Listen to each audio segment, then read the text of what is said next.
Asami darts to pick up one of the electric gloves, and a mechanized arm that gives her the strength to fight top Barrett's ship until Asami gets the upper hand and brings him down. He is promptly arrested. Episode 13, Echoes of the Past. Korra arrives at the southern spirit wilds that Unalaq took her to at the beginning of the season. Following her vague memories of the landscape from her time with Avatar 1, she locates where the spirit portal should be. It's currently wrapped up in brambles and thorns. I tried playing some Genshin at school. I really can't do anything apart from dailies while at school. A huge spirit tears out of the forest. That and the card game, maybe. I felt like doing the domains. I'm here to open the portal, she tries to explain. The spirit is enraged. Attacks her. Unalaq decides that this is the time to end the fight for the South. He gives a speech to the Unionists and his forces. Time and again, we have seen the scars of war and history leave cultures forever wounded, unable to recover, unable to remember. You don't think that the air nomads have lost their ancient traditions? They are left with the memory of one man. The spirits have been angry for this reason, yet they do not attack us because they know that our cause is right. Only in preserving this heritage can we ensure a stable and true South for the Water Tribe. Yes, the one Water Tribe, as it was and now shall be. But at this speech, it's also noticeable the South is less in favour of the Union than it was at the beginning. People are whispering amongst themselves, why is Unalaq using these mechs and all this technology after denouncing this lifestyle for so long? Mechs that were clearly not built in the South, but in Republic City. The final battle commences, with Unalaq launching a new offensive outward. The resistance has gone to find Tonraq. The first domain I want to visit as a symbol of their resistance, as the South has started to unite a bit more around independence. They say that it might have once been around tradition or moving into the new world, but the mechs kind of changed that, and independence from the North is more important now. I want to see how Dendro will fare in this domain. They see the smoke in the distance of Unalaq's mechs approaching and ready for one final battle. They have the numbers, but not the technology. Korra continues to fight the spirit, and the episode ends with it trapping her in a tangle of vines right over the portal, anything I don't like to kill her. I'll convert Episode 14, into artifacts. Korra tries to fight off the spirit, straining harder and harder, thrashing before realizing that she can show the spirit her good intentions by opening the portal. She reaches for it desperately, only just managing to touch it with the tip of her finger, just like we see in that really cool scene in the beginning of the show. The bridge between man and spirit shattering the barrier that has grown between them. An explosion of spiritual energy throws them backwards and illuminates the sky with the southern lights. The spirit wilds turn from ice and cold to a gorgeous green forest, an oasis in the cold, warmed by the life of the portal, which now glitters like a marble.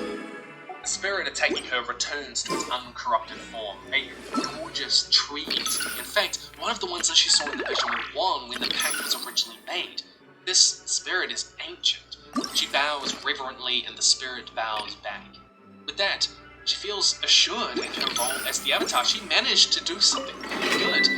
Not someone who needs to decide every man-made conflict in the world, but the bridge between spirits and humanity. That she can do. Korra returns to the Southern Water Tribe to find it in chaos. She tries to intervene. Cryos the recommended element, but like, who gives a shit about that? Is open. True enough, no corrupted spirits are involved in the fight. Slowly, the South pushes Hydro and back Dendro. Asami's help. They fight together and work together. They seem to work really well as a couple. But when it comes to the final blow, Korra makes herself take a step back. She lets Tonraq, the chief, face Unalaq himself. Hello again, brother, he says. I knew you'd come back. You always do. This is destiny. Problem, Mark. Soon they have nowhere to go. The press takes photos of this interaction and paints it as a victory for the South winning over the North in a real resolution, rather than the Avatar just deciding. Korra reconnects with her mother.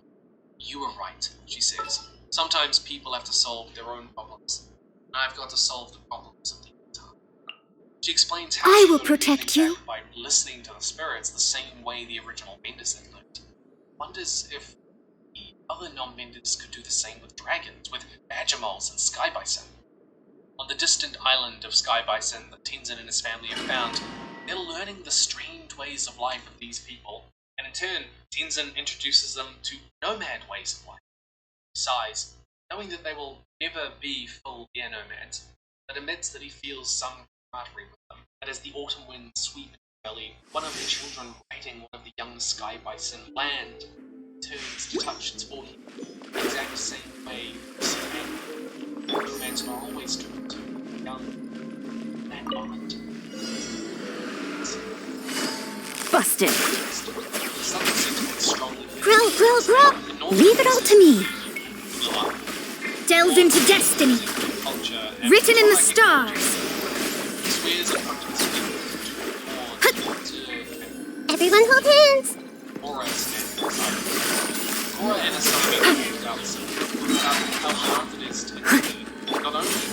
I see everything. Game's up. Fun's over. Shadows of...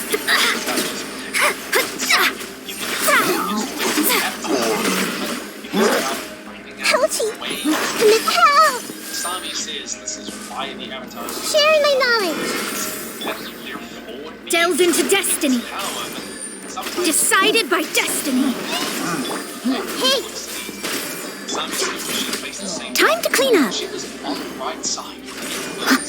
Quietly now. Things are about to get dicey.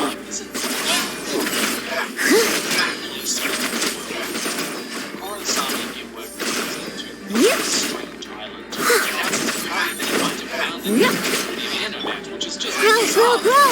Gotcha. Oh my gosh, I'm right, you know, like, these people have learned. They could learn with the right dedication to that way of life, just like she saw with Juan originally. And the series closes as they reunite Marco.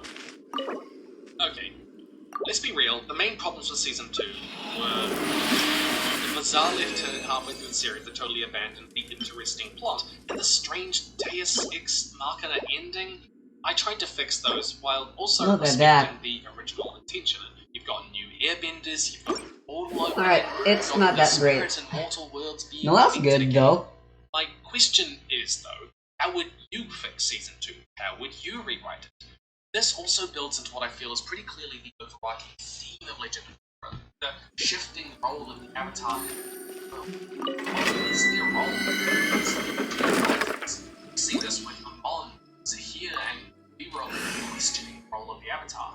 And here, she learns a bit more about what that means. Let's get this show on the road. So, Let me try to I jail. hope this video has been a pleasure, and if you want more pleasure, then go check out adamandeve.com. Then My I'll code FUTURE for 50% off Go one send the item. cryo for It has support. discreet shipping, and 20% of their profits go to fight B. I find it immensely funny that this is my sponsor, and I love it.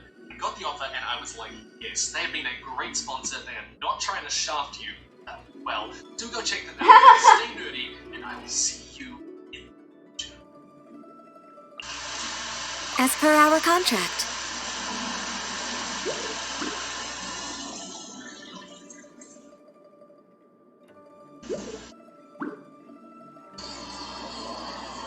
Please, Father, I only had the Fire Nation's best interest at heart. I'm sorry I spoke out of turn. Come on! Strike me! You never hold back before! It's time for you to look inward and begin asking yourself the big question. Who are you? Busted. Born of ice and frost.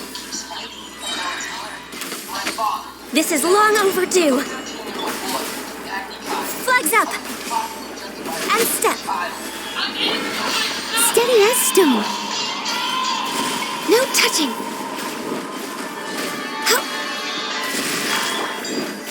Gotcha. Take it easy.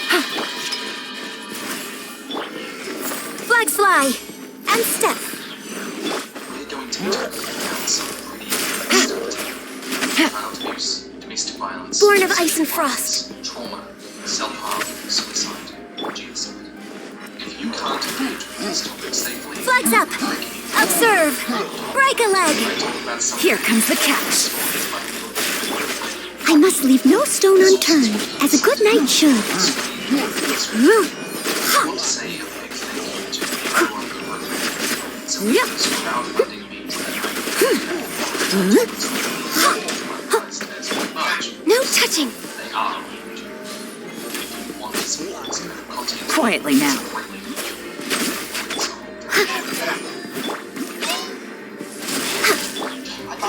Black fly, observe.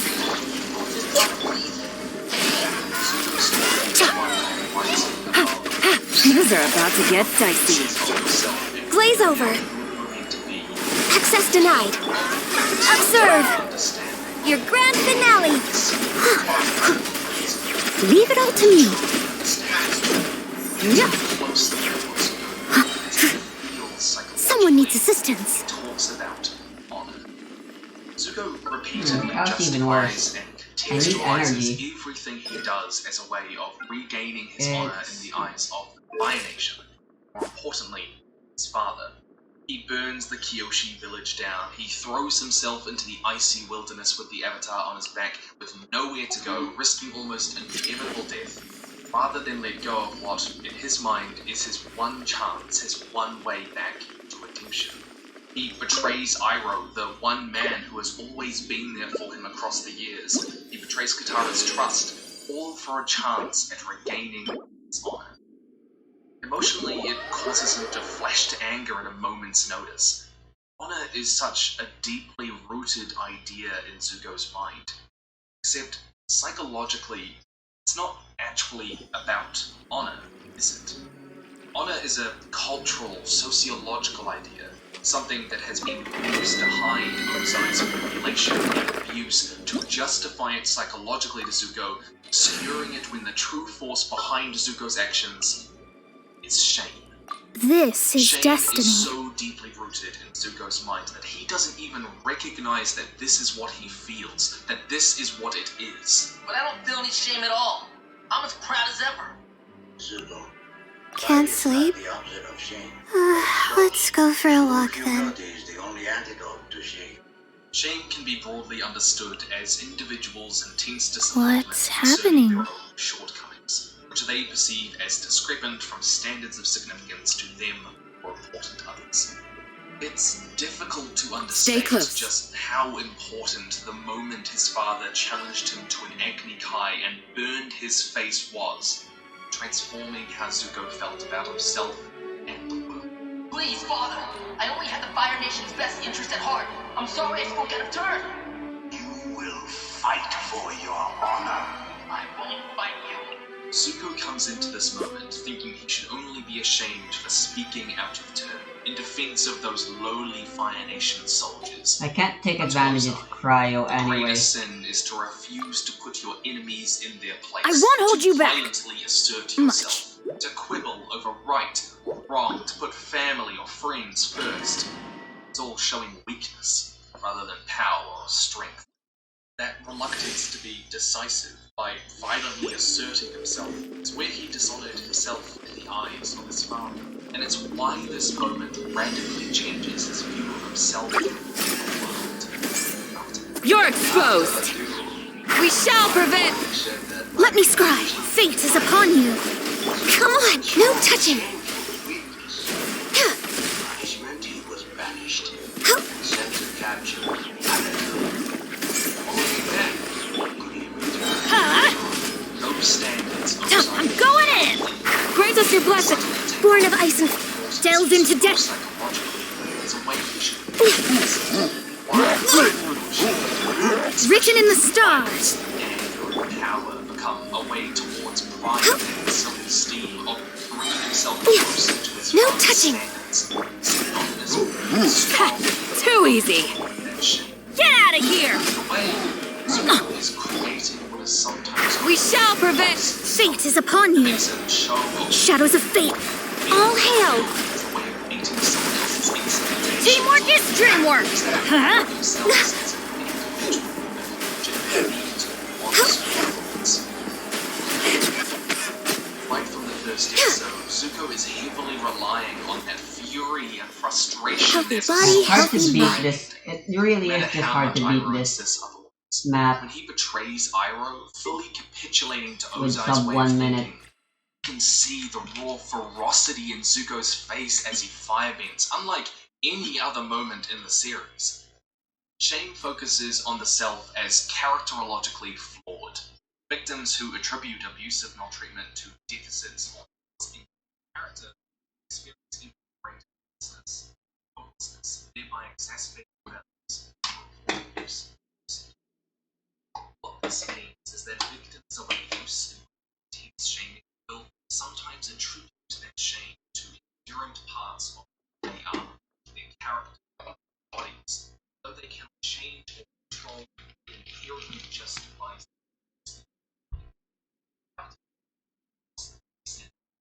scarred without hope.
It's a growing his mother Ursa did work to assure Zuko otherwise, to tell him he was worth so much. We're way behind schedule. Besides view him and the world as the only thing eventually culminating into banishment, which psychologically confirmed everything. Shame also warps how children manage their abuse. Victims may conceal the abuse to avoid stigmatizing themselves, family as morally corrupt, to shield others from feeling meta-shame regarding the victim's disclosure, to minimize further attacks from family members for revealing the abuse, as the victim's felt inability to manage shame. This doesn't necessarily mean that victims of abuse will recognize the abuse is wrong, they're hiding it, but that sometimes managing that shame means they reframe these traumatic events so that there's need to I need something else. More energy. that they are normal, temporary, or justified. Children who are physically harmed by their caregivers frequently attribute the mistreatment to them being bad. They could have avoided the beating if only they had behaved appropriately. This may provide the child a sense of control over the abuse, serve as a protective factor. Commonly, they will tell themselves they tempted their abusers, that all family I want to help. is over now, that the abuser has assured them it won't happen again, and the child will simply that they might have. Except, as with most abuse, these things are cyclical. They go into periods of calm and then ramp up in tension and happen again. These thoughts are coping mechanisms. They're trapped in that unhealthy cycle, as a lot of children do. Zuko experiences many of these same patterns. He blames himself characterologically and doesn't speak about it to others because the alternative is that his own father does not love him, that he's a cruel, capricious, abusive man, and all those moments that he has felt loved by him wrong. So instead, he must have forced his father to act the way he did. He could have avoided it if he wasn't being bad, or in this case, dishonorable. A cultural and sociological idea that exists almost objectively, in a sense, outside their relationship, so that Ozai cannot be blamed for treating him this way.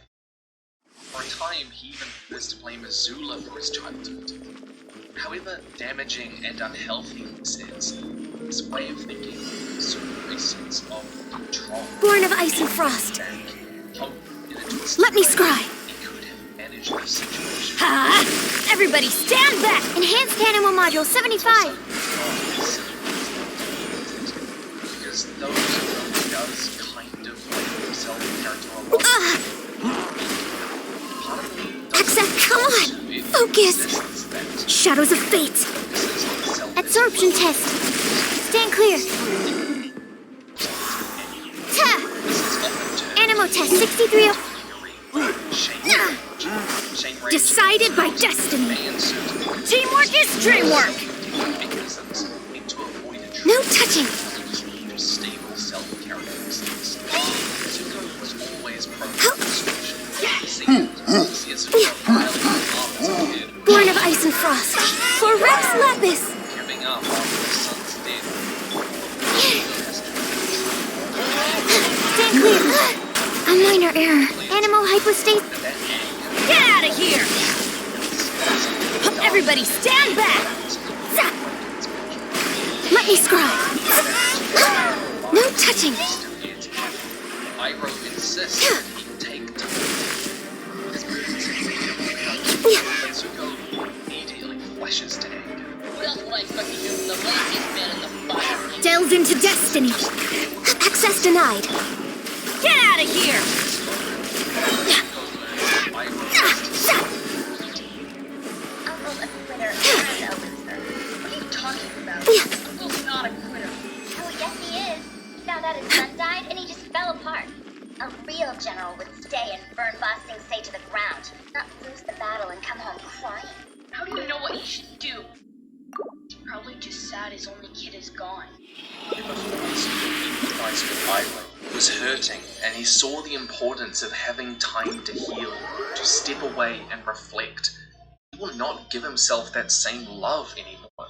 Something happened to that part of him. It's almost an uncontrolled, violent rejection of those parts of himself. He equates taking time to heal and reflect with weakness, with laziness, sounding exactly like Azula did all those years ago. Afraid of attributing his shame and dishonor to those stable self-characteristics, Zuko overcompensates emotionally and rejects anything, any emotion, any thought that could be viewed as close to that. Anger and aggression became a way of appearing decisive like his father wanted, taking action for action's sake, not quibbling over right or wrong. It's that humiliated fury, that shame rage that we just read about. A reactive self-protective mechanism, because he wants to view those things not as an inherent part of who he is, but as something that can be purged Let me and try destroyed. Taya. Because if he can't, then he's never coming home. He will never see his family again. He will never feel his father's love. This will be interesting. He can't bear that. At its core, this is Let's go Zuko's get ourselves struggle. some answers. Is he inherently weak, or can he get rid of those parts of himself by becoming more violent, more cruel, more like his father? And are those parts of him worth What's wrong? anything at Are you all? in danger? When set against the world that Ozai has created for him, one absent of love and empathy, it's hard to see where he fits. And it takes seeing those parts of him as valuable again to begin rebuilding his self-worth. Dad's going to kill you. Right, Bennett will just get in the way if I decide to use Rosaria. Zuko won't grew up that, in, won't if he? not a broken household, then a household of broken And I certainly people. can't use Fischl. Ozai abused his wife from the first day he met her. After this day, do not mention Hera, your family, or your old life ever again. You belong to the royal family now, and to me. It's a textbook tactic of abusers to isolate their partners from friends or family, any people who could question the way their relationship works, and to more easily control them. While in some relationships the abuser may insist that anyone trying to help the victim is just trying to undermine their relationship or control them, Ozai is just being sadistic here. He's acting on an ingrained sense of entitlement and ownership over her. But there is a subtext here that I think is really important to address. There's a lot of implication that Ozai abused Eartha, either physically, sexually, or both.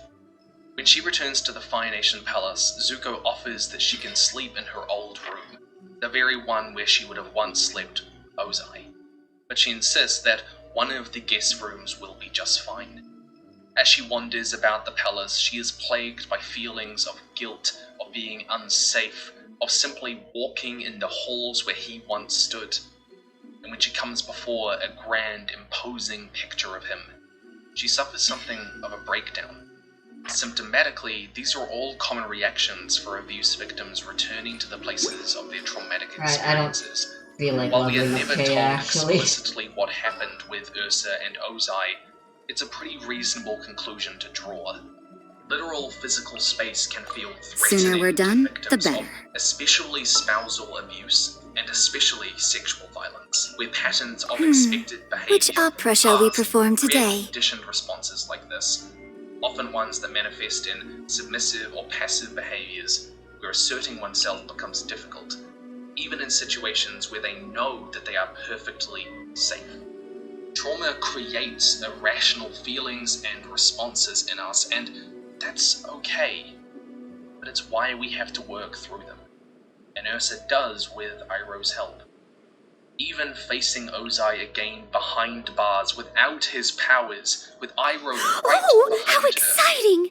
Ursa feels that same fear as he swears that she will beg for death before him. And yet, she manages to overcome that trauma response, control those flashbacks, those paralyzing symptoms, which is a real cornerstone of trauma recovery. This dynamic between Ozai and Ursa is important to understanding the social environment in which Zuko and Azula were raised. It was already isolating, being a product of the royal class, but its toxicity is only compounded by the unhealthy parental dynamic controlling what should have been the primary stable elements of their lives. One paper found that children who were exposed to parental violence were significantly correlated with depression, PTSD, and in particular, aggression. Something that we see in Azula as a controlled, methodical violence, and as frustration turned rage in Zuko. We don't know if Zuko or Azula ever personally witnessed direct violence against Ursa at Ozai's hand, either physical or sexual. Zuko's lack of awareness of her feelings towards the palace upon her return suggests maybe not, but this is also something that can be normalized in the eyes of children, and Ursa may have gone to great lengths to conceal it from them. She often put herself, even physically, between Ozai and the children, most famously in agreeing to leave in exchange for saving Zuko's life. It is, after all, subtext.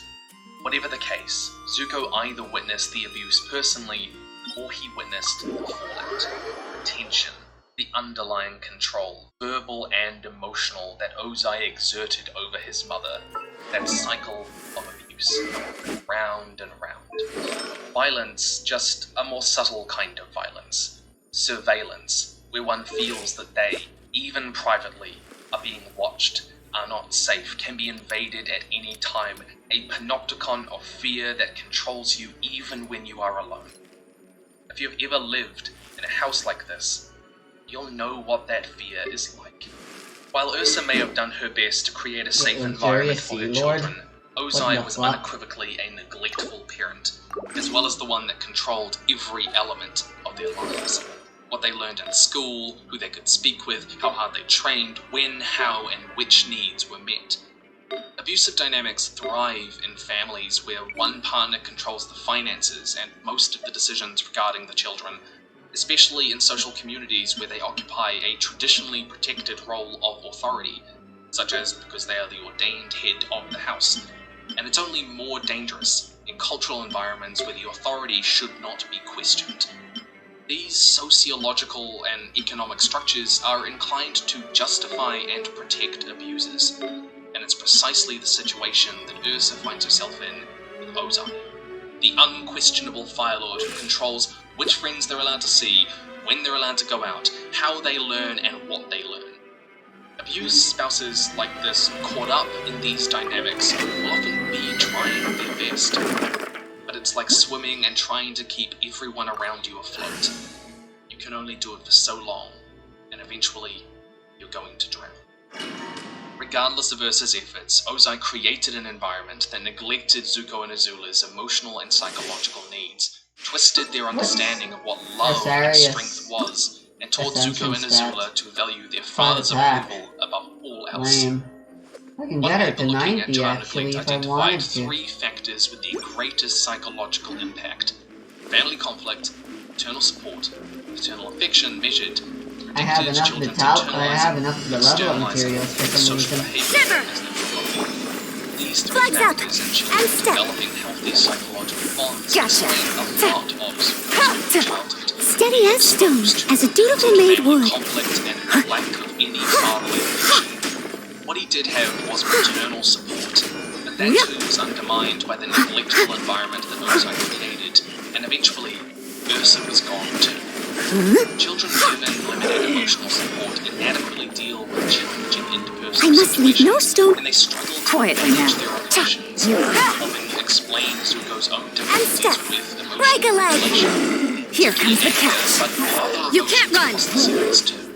The darkest way this manifests in Zuko is Yeah. in the Spirit. In Persona, he adopts numerous times across the series. He uses it to Punishment. seek vengeance on someone who humiliated Iroh. He Flags robs, fly, he and leap. steals, Judgment. and he uses it to almost Your take grand over. finale. It's a multi-dimensional support, but it seems to align with Zuko's darker, desperate, almost obsessive nature. Mask makes him become a hollow Observe. version of himself without accountability. Whatever way his feelings take him, surrendering to his lowest instincts, his impulses. Game's up. Fun's over. As a good knight should. The machine, Observe. and it's why he turns Strike away is from one. that idea of himself first. Steady as stone. Throwing down the Co-parenting is the degree of unity between parents in the way that they teach and manage their child. And it goes without saying that Ozai and Ursa employed entirely different parenting strategies. Ozai tells Zuko that he is sickened by the sight of him. Gotcha. Zuko always wrestled over what is right and wrong, even as a child, instead of deciding what was right and wrong, asserting himself as an expression of will and power. Ozai views indecisiveness like this as differential, as weakness, and was punished.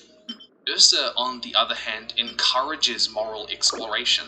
In Zuko alone, we see her admonish Zuko for hurting little turtle ducks, and she repeatedly reinforces that good-natured side to him, Favonius the would be kind way that better for wants you the and best Jin. for others and wants to figure out what that is. Ozai reinforced strength and power, a kind of self-righteousness, while Ursa reinforced empathy. Neglectful households with an abusive parent will often have low degrees of co-parenting, Candace with will a be fine cycle with of the increased shame and normal charge reinforcement attack out, that makes honestly. it difficult for children to express themselves authentically, figure out who they are meant to be, because life never really settles into a coherent moral world. Children exposed to abuse go through many such anger to shame cycles in which children are implicitly backing down and apologizing for their inappropriate behaviors to appease the parents. A darned if they do, darned if they don't emotional dilemma. They need to manage understandable feelings of anger in response to normal frustration, task failure, and also manage these via submissive or appeasement displays to prevent parental counterattack. Fundamentally, for a child, this is a really difficult emotional landscape to navigate. To know what to do to appease your parents, to be treated as a good child, and gain self-esteem and social approval in that world as you develop your understanding of yourself. Self-concept is about creating our own sense of identity, who we are, who we want to be, especially between the ages of 7 and 18, and it's closely tied to self-esteem and the positive things that we believe about ourselves. So, where Azula developed a self-concept around her father's parenting as a fire-bending prodigy consistently rewarded I think for displays Ganyu of was actually power my and fastest ferocity team. and decisiveness, Zuko gravitated towards his mother, who validated that indecisiveness as moral exploration, who assured him he is valuable and loved in spite of his lack of ability. Revealed. No, I loved watching you. That's who you are, Zuko. Someone who keeps fighting even though it's hard. And when we think about Ozai's standards here, that's only comparatively compared to Judgment. Zuko Lights out. is a firebender. At 16, he Unleash. beat the Fire Nation admiral. Quietly now. I must leave no... Here comes the catch. Break a leg. And how Zuko was Observe. He is worse than Yeah. you are someone. You can't run. Flags up and step. Gotcha. Punishment. Judgment. Steady as stone, as a dutiful maid would. Especially after his mother leaves. Game's up. Fun's over. Given a healthy way to deal with his frustration. Strike is one. Doing so is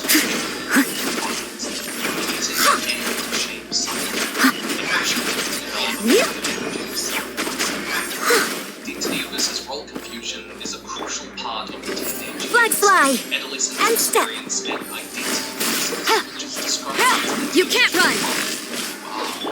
Leave it all to me. it is the first real opportunity Flags up. to develop And leap. past Yeah. Yeah. Quietly now. You can't run. The opportunity to Flags fly. Observe. that identity and fully Yeah. self-concept Gotcha. stuck Cha. that identity process. This is the truth. That shape Judgment. Yeah. Yeah. failed at something over-compulsive over and over. You are a failure. And that creates a distinctly different relationship with failure in someone's mind. When we talk about trauma and abuse, when we're trying to help someone who has been through something like this, it's easy to narrow in on individual instances, the darkest and most dramatic moments. But sometimes it's the small, repeated, monotonous moments, often over years, that have the longest lasting psychological impact on themselves. You can't run. Shiver. These persistent feelings of shame were intended to make Zuko feel like Here comes the catch. Your grand finale. And leap. in some cases, Time to clean up. abuse, despite Yep. being removed from one's home and family. Today, they realize that punishment forced a child's developing self is a figurative and now Busted. children are imagining And leap.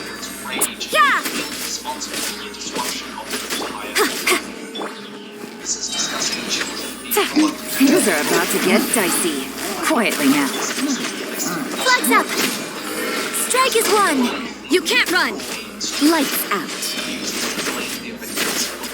Yeah. and rifts with the Yeah. shame they Yeah.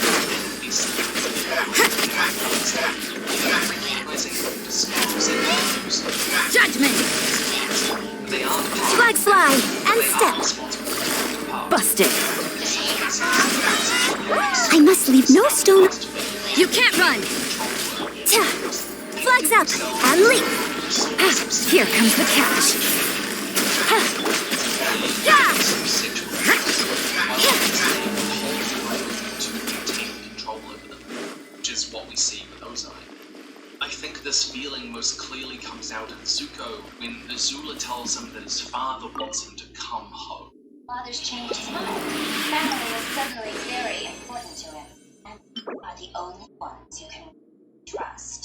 Father regrets your banishment. He wants you home. There was always an inner circle in which Azula was welcome and Zuko has only ever been able to grasp at the fringes. If your parents have ever played favorites or put your siblings' needs or tantrums above your own, treated you as selfish or wanting the same sort of attention, you know what that's like. That sense of being an outcast was always there for him, Oops. only reinforced I after his just wanted to look at the slavery game again. by his banishment.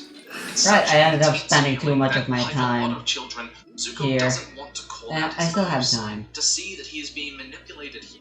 And he turns to anger when Iroh suggests that this is at all authentic. You don't know how my father feels about me. You don't know anything.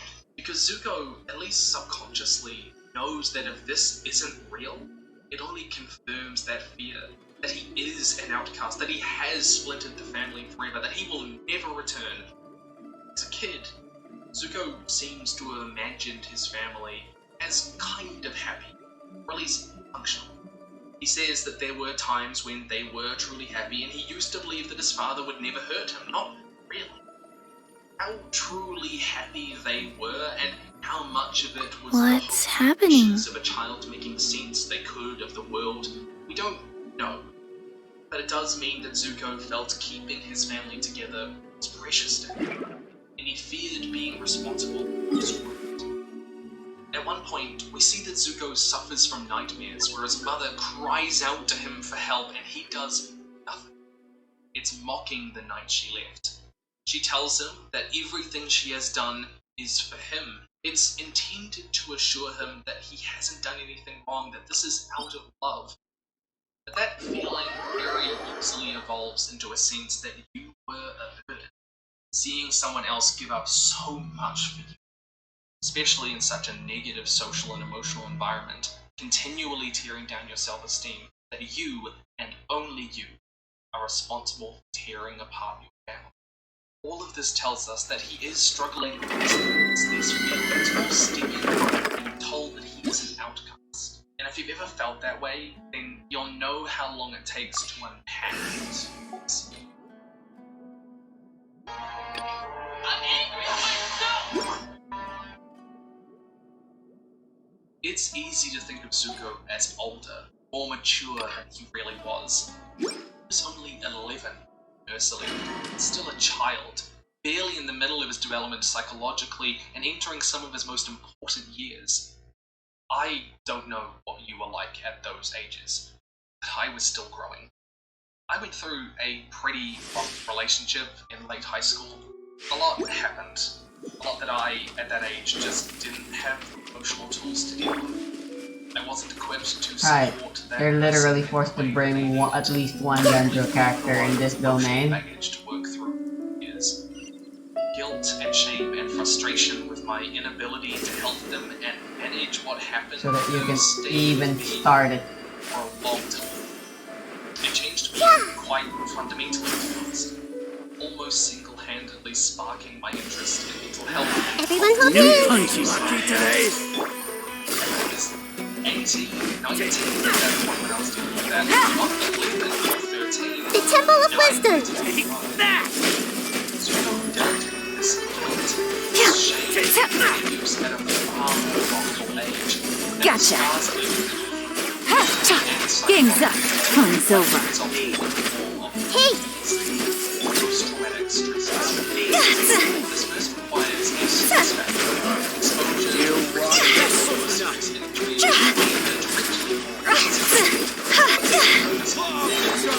Everyone hold hands! It is, after all, a moment that Zuko Quietly now.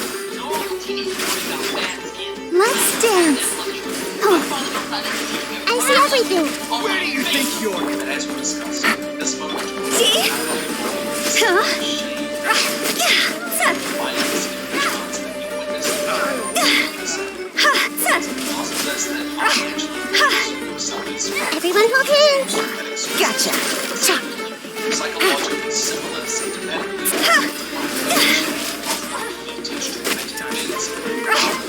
Here comes the catch. side effect I see everything! Sharing my knowledge! I'll protect us! Higher, higher, hands on fire!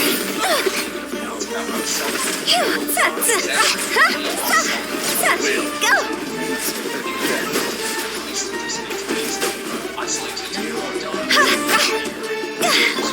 Everyone hold hands! Quietly now. Things are about to get dicey. Hey! See?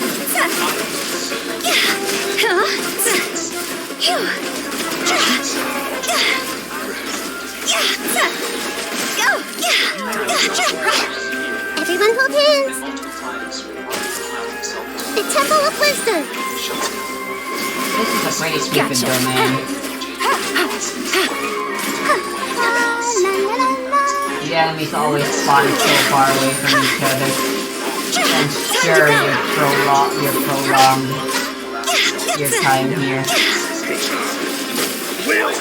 I see everything. Again.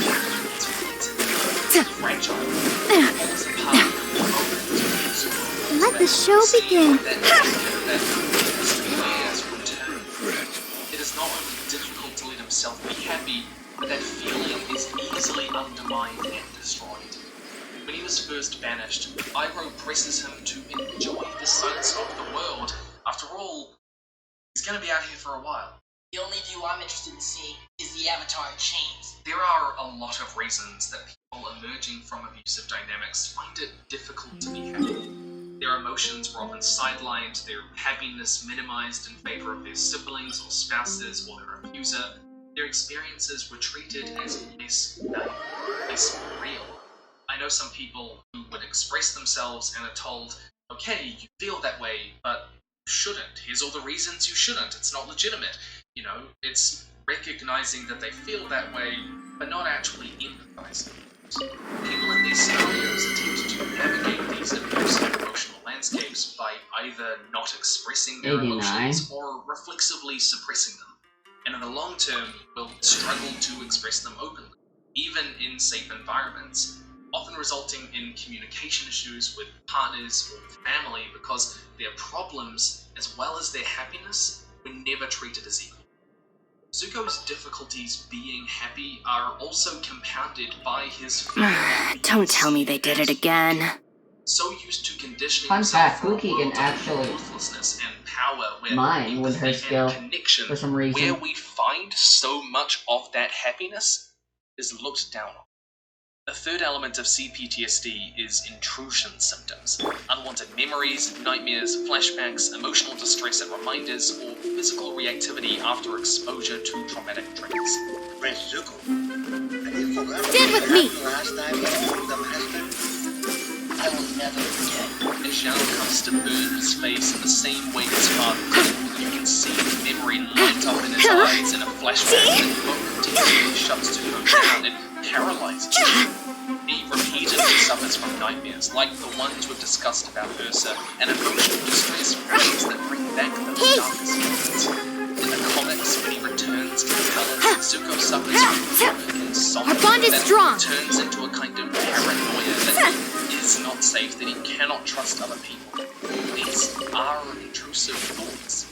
Zuko reflects on the past a lot across the series, most famously in Zuko Alone, but not all of these count as unwanted intrusive symptoms. Victims of abuse are often taught to remember their mistakes, to reinforce that shame that they are meant to feel. And Zuko is constantly in the process of re-evaluating his past.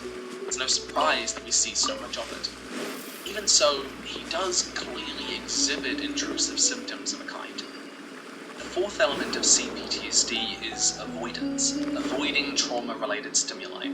This one is complicated, because until Season 3, Zuko doesn't really recognize that what his father did to him is wrong, and doesn't try to avoid things related to it.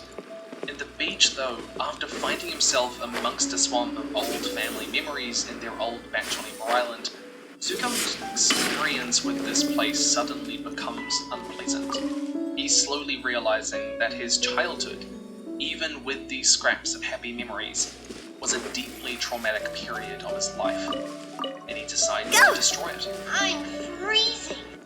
I'll make a fire. There's plenty of stuff to burn in there. One of my favorite moments in the entire series is when Azula comes to find Zuko at their family house. I thought I'd find you here. Those summers we spent here seem so long ago. So much has changed. Come down to the beach with me. Come on. This place is depressing. It's one of the only sincere moments of care and affection that Azula has with Zuko as an adult. She comes to find him when she didn't need to and asks him to come with her so he wouldn't be alone, because on some level she understands the pain he's in. When Zuko says so much has changed, it's not the memories of Ozai, but him and his perception of the past. For a long time, he tried to maintain that Rosie Quietly was now. childhood, the one that he feared being an outcast from. That's constructed, and by this point, he can't sustain it. It's too caught up in what he is now realizing are traumatic events of his life. Zulu and Zuko can look at each other honestly here and recognize that they have a shared trauma. All of this gives rise to a kind of avoidance, wanting to leave behind the things that remind him of that neglect, his shame, and guilt. The fifth element is alterations in arousal and reactivity. Irritability or aggression, risky or destructive behavior, hypervigilance, heightened startle reaction, difficulty concentrating, difficulty sleeping. Many of these are self-evident in Zuko across the story, but I want to narrow in on risky and self-destructive behavior. A bit of work teaches Zuko to redirect lightning, but after Iroh refuses to shoot lightning at him to test this technique, insisting it's dangerous, Zuko heads up to a mountaintop during a vicious storm, swearing at the sky in what is one of the most striking scenes of the series. You've always thrown everything you could at me! Well, I can take it! And now I can give it back! Come on! Strike me! You've never held back before! Some people have read this scene as Zuko being suicidal, but I want to push back against that. Zuko is seeking out a dangerous situation, yes, but not in an attempt to end his life so much as control the situation where he could not before. Many self-destructive behaviors can be understood as symbolic or literal reenactments of the initial abuse. They serve the function of regulating intolerable feeling states in the absence of more adaptive, self-soothing strategies. People harm themselves or engage in self-destructive behavior for a myriad of reasons, and not all of them have that suicidal subtext. Here, Zuko wants to be struck by lightning, an ability that he knows his sister has, he doesn't. And it's also the purest form of firebending that his father used to scar him as a child. If we read this symbolically, as Herman suggests, this is Zuko not only wanting to demonstrate that he is finally Azula's equal, which was always a source of shame. I see everything. Make yourselves at home. Helpless before. Dissipate. Something that Game's up. Fun's over. Gotcha. Lightning, terrified! Higher, pants on fire! Construct his capacities for self-care and self-worth. First by asserting control and regulating that intolerable feeling state of helplessness, one he's been stuck with in a way his entire life, even if it's been done in a really unhealthy way. Last marker of CPTSD is functional significance. It must impact the person's ability to function in everyday life. One study looked at 9 areas of life and found that those suffering from PTSD exhibited problems with every single area except communication. Zuko's trauma repeatedly interferes with his ability to learn and apply the wisdom that Iroh imparts, and it clearly impedes his ability to take care of himself, often resulting in reckless, self-destructive behavior. He throws himself into the wilderness without food or water multiple times, prompted by those feelings rooted in trauma. And he cares little about the daily needs of rest and respite, even neglecting food. The clearest way that we see his trauma interfere with his daily functioning, though, is probably with Iroh. You brought this on yourself, you know. We could have returned together. You could have been a hero. You're a crazy old man! You're crazy! And if you weren't in jail, you'd be sleeping in a gutter! His trauma, manifesting in anger and shame, How do I get back? impacts his capacity to build healthy relationships, sabotaging them over and over as he turns on the one man trying to help him. It's important to note the longevity of these symptoms though. Relapse is one of the most common experiences with people dealing with trauma, and it represents one of the major ways that it interferes with their life, returning over and over to those cyclical, abusive dynamics and harming their healthy relationships. In Smoke and Shadow, Zuko enters a new social world in his life. He has responsibilities, relationships. That self-doubt creeps back in, and he finds it hard to engage in this new community, in this civic life.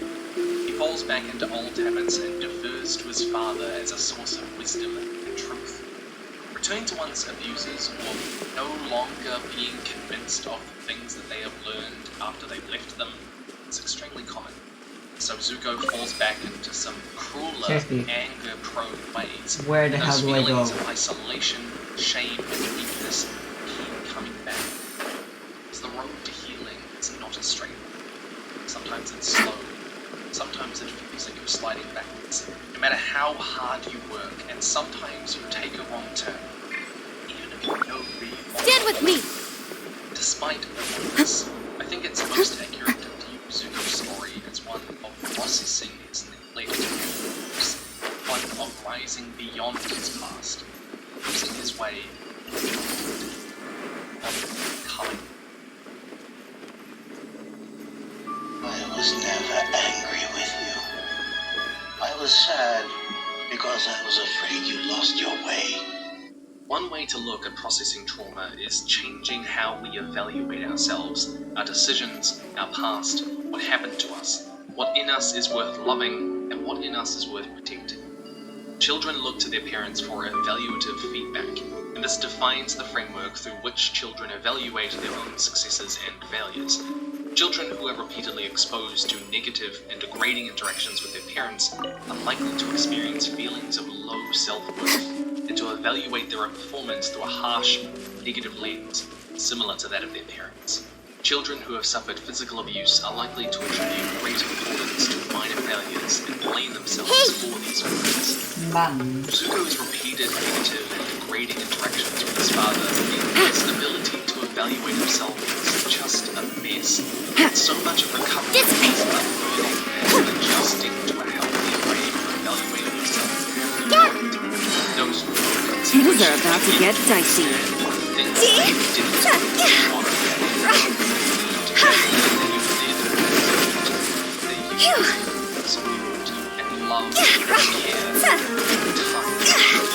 I see everything!